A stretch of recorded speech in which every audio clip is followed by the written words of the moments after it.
أعوذ بالله من الشيطان الرجيم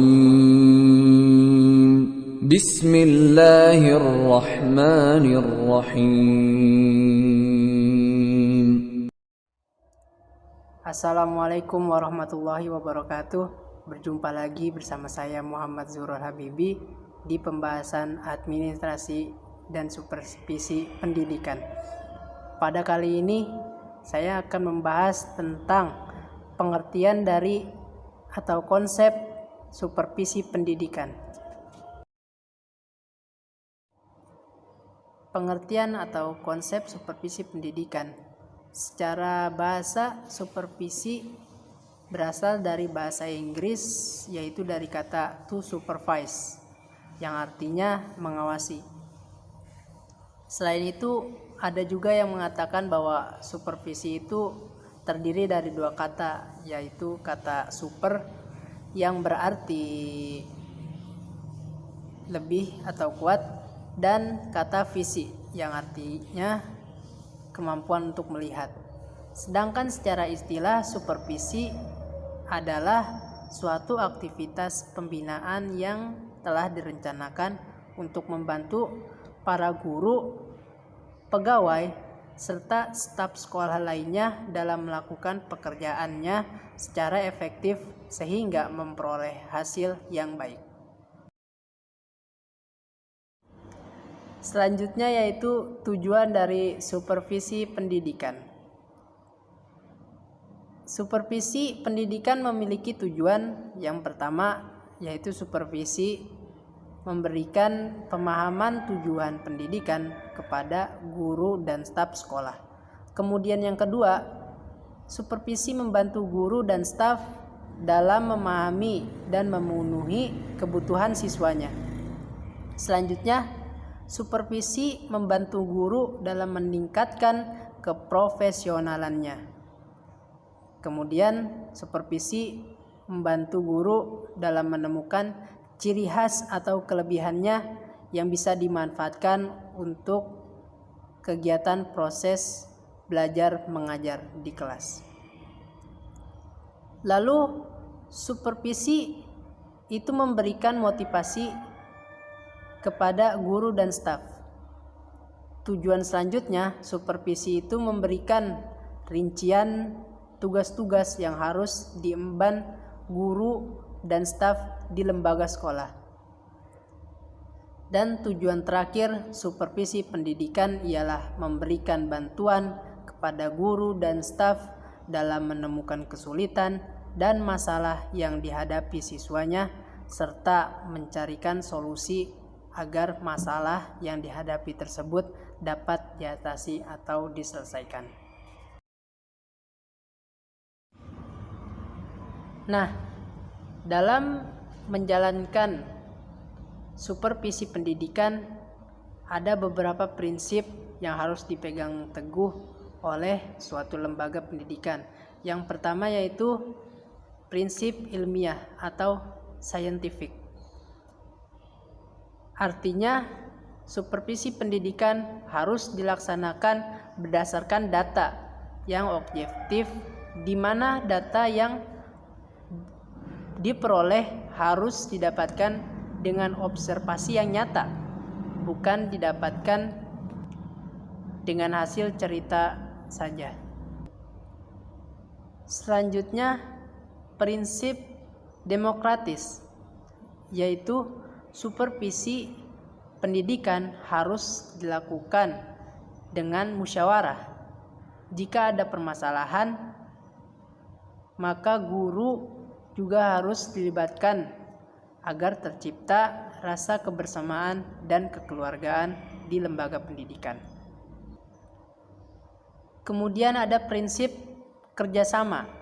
Nah, ini hampir sama dengan prinsip demokrasi, tetapi prinsip kerjasama supervisi ini itu artinya prinsip ini memberikan rasa saling berjuang bersama dan tidak menimbulkan sifat yang individual. Jadi antara guru dan staf-staf yang lain itu melakukan kerjasama, tidak secara individual. Jika guru atau staf salah satunya ada yang bermasalah, maka mereka sama-sama saling membantu untuk menyelesaikan masalah tersebut. Dan yang terakhir yaitu prinsip supervisi pendidikan adalah prinsip konstruktif dan kreatif. Supervisi dapat dilakukan dengan cara yang nyaman dan menyenangkan sehingga mendorong guru agar kreatif dan tidak takut dalam melaksanakan proses mengajar, belajar dan mengajar. Kita masuk pada pembahasan ruang lingkup supervisi pendidikan. Supervisi pendidikan memiliki 3 ruang lingkup menurut Ari Kunto.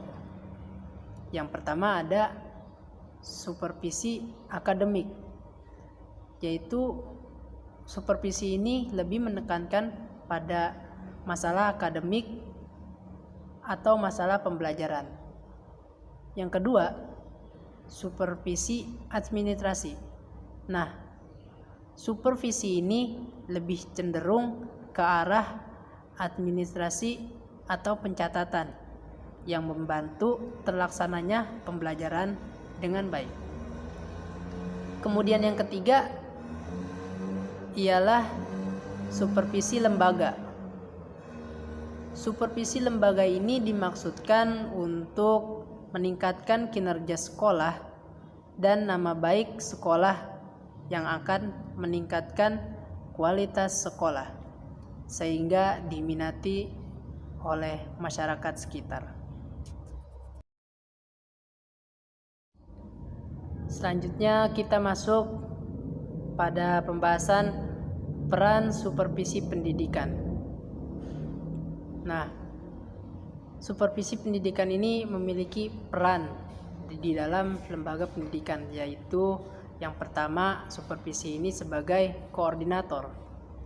Artinya, supervisi itu mengatur program belajar mengajar, mengatur tugas-tugas anggota, staf dan guru lembaga pendidikan, dan berbagai kegiatan lainnya di lembaga pendidikan. Kemudian yang kedua, supervisi itu sebagai konsultan. Artinya ia dapat memberi bantuan, yaitu bersama mengkonsultasikan masalah yang dialami guru dan staf baik secara individu maupun kelompok. Yang ketiga, supervisi ialah sebagai pemimpin kelompok. Artinya supervisi ialah pemimpin lembaga atau seorang yang memimpin mengatur staf dan guru dan juga anggota lembaga sekolah lainnya, itu diatur oleh supervisi pendidikan. Kemudian supervisi pendidikan itu berperan sebagai evaluator.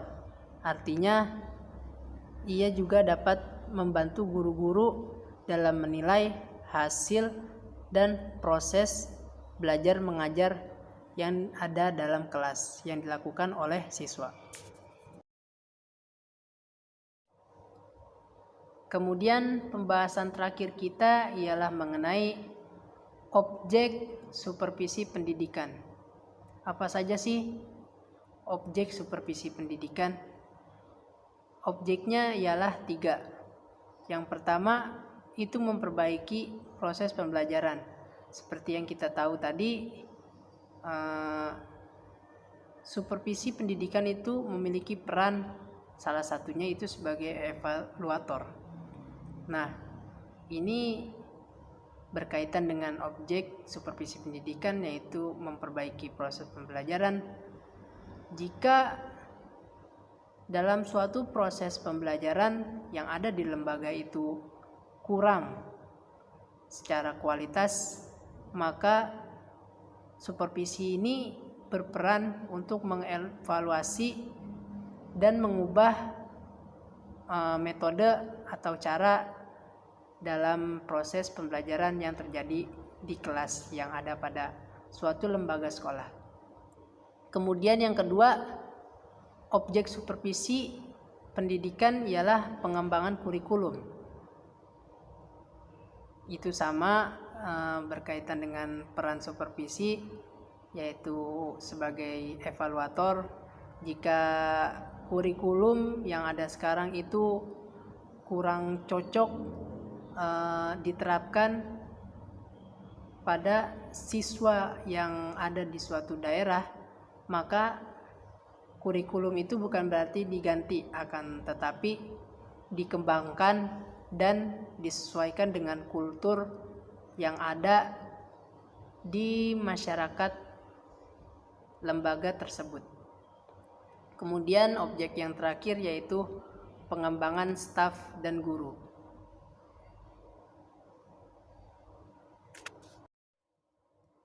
Oke, itulah tadi pembahasan mengenai supervisi pendidikan. Saya Muhammad Zurul Habibi, mohon pamit undur diri. Wassalamualaikum warahmatullahi wabarakatuh. Dadah. J2 tilu eta terangkanlah tungtang tung eta terangkanlah tungtang eta jiwa yang tungtang eta dengan tang tanang tang tung ampunilah pikiran dosa mata